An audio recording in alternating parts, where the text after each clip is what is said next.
بسم اللہ الرحمن الرحیم۔ پہلے نمبر پر ہے مفقود کی وراثت کا حکم۔ مفقود کا لغوی معنی گم شدہ، یعنی جو گم ہو چکا ہو۔ مفقود کو ہم مفقود الخبر بھی کہتے ہیں۔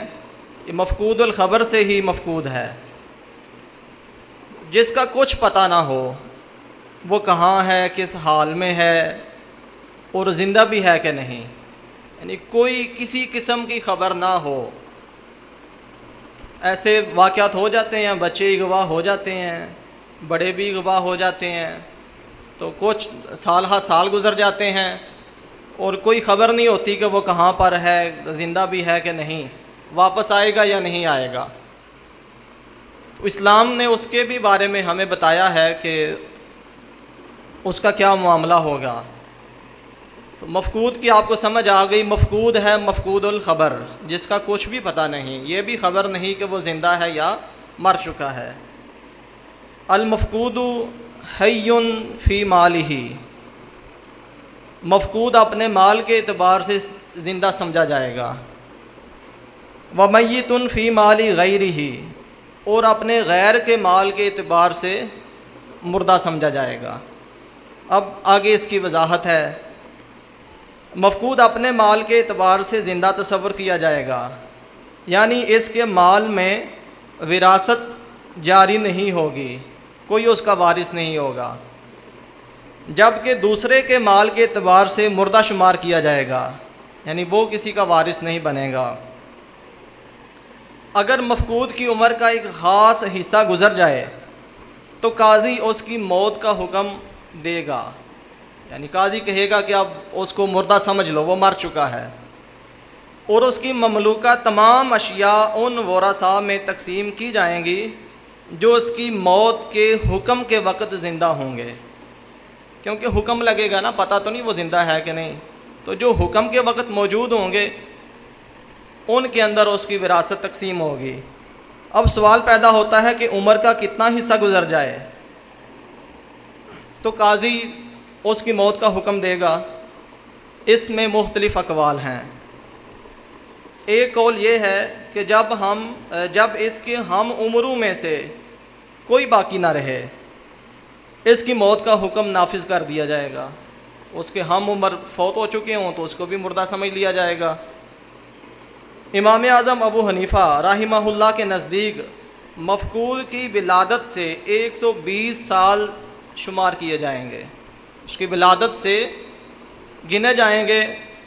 جب 120 سال گزر جائیں گے، اس کی عمر 120 سال ہوگی تو اس کو مردہ تصور کیا جائے گا۔ امام محمد رحمہ اللہ کے نزدیک 110 سال، امام ابو یوسف کے نزدیک 105 سال، امام محمد بن سلمہ رحمہ اللہ کے نزدیک یہ مدت 100 سال ہے۔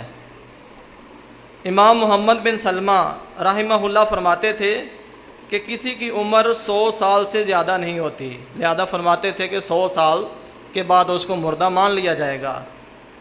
امام محمد بن سلمہ رحمہ اللہ کی اپنی عمر 170 سال ہوئی ہے۔ بعض علماء نے 90 سال کا اعتبار کیا ہے کہ 90 سال کے بعد اس کو مردہ مان لیا جائے، اور اسی کے اوپر فتویٰ ہے کہ 90 سال کے بعد اس کو مردہ سمجھا جائے۔ بعض علماء کے نزدیک یہ مدت 70 سال ہے، اور ان کی دلیل رسول اللہ صلی اللہ علیہ وسلم کی حدیث ہے، امام ابن ماجہ نے روایت کیا، آمار امتی ما بین الستین الی السبعین، میری امت کے لوگوں کی عمر 60 سال سے 70 سال کے درمیان ہوگی۔ تو بعض اس سے مسئلہ اخذ کرتے ہیں کہ 70 سال کے بعد اس کو مردہ سمجھا جائے، اور کچھ اس حوالے سے مسائل ہیں وہ میں ذکر کر دیتا ہوں۔ اگر مفقود کے کسی مورث کا انتقال ہو جائے جس کے ورثاء میں مفقود کے علاوہ دیگر بھی ہوں، تو دیگر ورثاء کی حالتیں اور ان کے احکام کچھ اس طرح ہیں۔ جن ورثاء کا حصہ مفقود کی موت و حیات سے تبدیل نہیں ہوتا، انہیں ان کا پورا حصہ دیا جائے گا۔ جن کو کچھ فرق نہیں پڑتا اس کے زندہ ہونے سے یا مردہ ہونے سے، انہیں پورا حصہ دیا جائے گا۔ جو ورثاء مفقود کو زندہ ماننے سے محروم ہوتے ہیں اور مردہ ماننے سے وارث ہوتے ہیں، ان کا حصہ قاضی کے پاس محفوظ رہے گا تا وقت کہ مفقود واپس آ جائے گا، پھر تو وہ مفقود نہیں ہوگا، پھر اس کا حصہ اس کو دیا جائے گا، یا قاضی اس کی موت کا حکم جاری کر دے۔ جن ورثاء کا حصہ مفقود کو زندہ ماننے سے کم ہوتا ہے اور مردہ فرض کرنے سے زیادہ ہوتا ہے، انہیں کم حصہ دے دیا جائے گا اور بقیہ کو محفوظ رکھا جائے گا یہاں تک کہ مفقود واپس آ جائے یا قاضی اس کی موت کا حکم صادر کر دے۔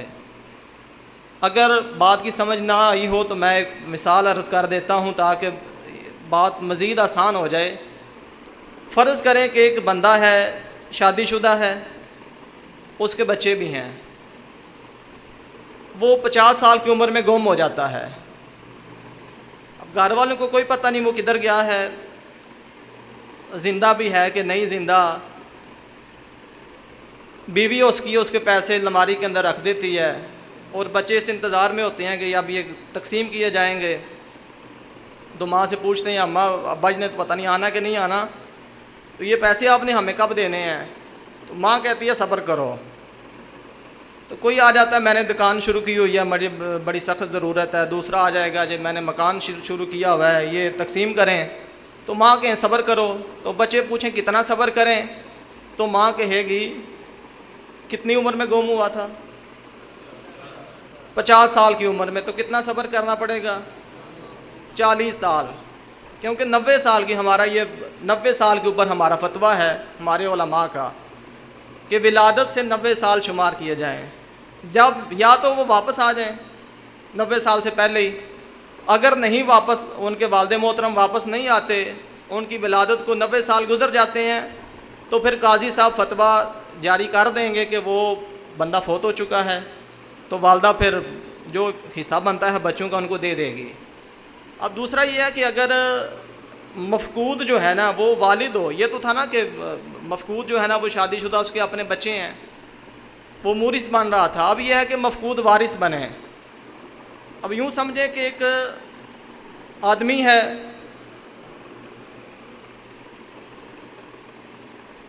اس کے کچھ بھائی ہیں، اس کے والد محترم ہیں، وہ گم ہو جاتا ہے۔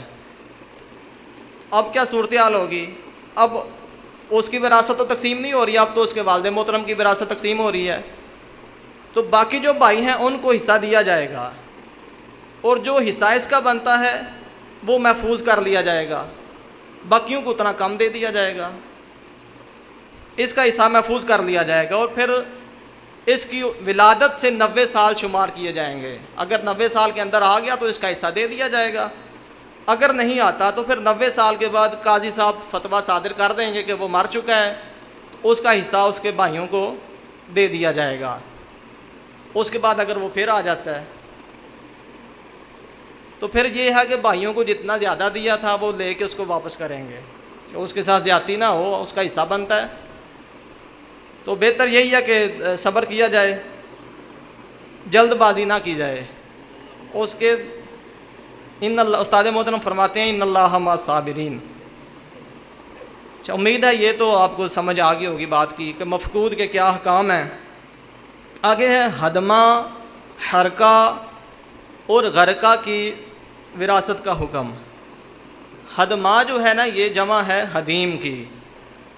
حدیم ہوتا ہے جو دب کے مر جائے، حدیم جو دب کے مر جائے، اور حدیم کی جمع ہدمہ، یعنی کچھ لوگ جو دب کے مر جائیں۔ حرکہ جو ہے نا یہ جمع ہے حریق کی۔ حریق وہ ہے جو جل کے مر جائے، تو حرکہ ہوئے کچھ لوگ جو جل کے مر گئے ہوں۔ غرقہ جمع ہے غریق کی۔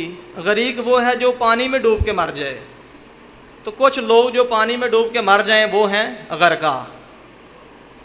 اگر چند رشتہ دار کسی دیوار یا مکان کے نیچے دب کر مر جائیں یا آگ میں جل کر ختم ہو جائیں، یا پانی میں ڈوب کر موت کی آغوش میں جا پہنچیں، یا کسی اور انداز سے ایک ساتھ ہلاک ہو جائیں، اور یہ معلوم نہ ہو سکے کہ ان میں سے پہلے کون مرا تھا اور بعد میں کون مرا ہے، تو یہ ایک دوسرے کے وارث نہیں ہوں گے، بلکہ ان میں سے ہر ایک کا مال اس کے زندہ وارثوں میں تقسیم کیا جائے گا۔ سنن دارمی کے اندر حدیث ہے، ان اہل الحراتی لم یتوارثوا، جو لوگ واقعہ حرہ میں فوت ہوئے وہ ایک دوسرے کے وارث نہیں ہوئے۔ اب اس طرح سمجھے کہ ایک گھر کے اندر فوتگی ہو گئی ہے، ابھی اس کی وراثت تقسیم نہیں ہوتی تو اسی گھر میں ایک اور فوتگی ہو جاتی ہے، تو یہ تو پتہ ہے نا کہ پہلے کون فوت ہوا بعد میں کون ہوا، وراثت بے شک تقسیم نہیں ہوئی، تو جو پہلا فوت ہوا ہے اس کی وراثت کا حساب پہلے لگایا جائے، جو بعد میں فوت ہوا اس کا بعد میں حساب لگایا جائے۔ اور اگر کچھ رشتہ دار ہیں جو ایک ساتھ فوت ہو جاتے ہیں تو پھر وہ ایک دوسرے کے وارث نہیں بنیں گے، بلکہ جو زندہ لوگ ہیں وہ ان کے وارث بن جائیں گے۔ آگے ہے قیدی کی وراثت کا حکم، تو مختصر یہ ہے کہ قید ہونے سے کچھ فرق نہیں پڑتا، کچھ میں نے لکھا ہوا لیکن ٹائم بھی مختصر ہے، تو بس اتنا ہی سمجھیں کہ قید ہونے سے کچھ فرق نہیں پڑتا۔ آگے ہے مرتد کی وراثت کا حکم، خدا نہ خواستہ اگر کوئی اسلام سے پھر جائے تو وہ کسی مسلمان کا وارث نہیں ہوگا۔ کوئی بندہ کسی کو چناب نگر کی آب و ہوا راس آ جاتی ہے، قادیانی ہو جاتا ہے، تو وہ کسی کا وارث نہیں بنے گا، اسے کچھ نہیں ملے گا۔ یہ میں اس لیے کہہ رہا ہوں کہ ہمیں یہاں نہ کوئی ہمیں خطرہ ہے کسی کے عیسائی ہونے کا، نہ یہودی ہونے کا خطرہ ہے، نہ ہندو ہونے کا، نہ سکھ ہونے کا۔ ہمیں خطرہ ہے تو بس یہ ہے کہ ہمارے لوگ قادیانی نہ ہو جائیں، اس لیے میں بطور خاص یہ نام لے رہا ہوں۔ تو کوئی اگر قادیانی ہو جاتا ہے تو وہ کسی کا وارث نہیں بنے گا۔ مرتد اگر مر جائے، وہ اگر قادیانی ہے وہ خود مر جاتا ہے تو اب کیا حکم ہے؟ اس کے وارث کون ہوں گے؟ وہ تو کسی کا وارث نہیں ہوگا۔ اگر وہ خود مرتا ہے تو اب اس کے وارث کون ہوں گے؟ مرتد اگر مر جائے یا کوئی اسے مار دے تو جو کچھ اس نے بحیثیت مسلمان کمایا تھا اس سے اس کے زمانہ اسلام کے قرضے ادا کیے جائیں گے، اور باقی مسلمان ورثاء میں مال تقسیم کر دیا جائے گا۔ جو حالت اسلام میں کمایا تھا اس سے اس کے قرضے ادا کیے جائیں گے حالت اسلام کے، اور باقی مال مسلمان وارثوں میں تقسیم ہو جائے گا۔ اور جو اس نے بحیثیت مرتد کمایا تھا اس سے زمانہ ارتداد کے قرضے ادا کیے جائیں گے، اور بقیہ مال جو ہے نا وہ بیت المال کے اندر چلا جائے گا۔ اگر بیت المال کا نظام نہیں تو پھر غرباء میں تقسیم کر دیا جائے گا۔ وما علینا الا البلاغ۔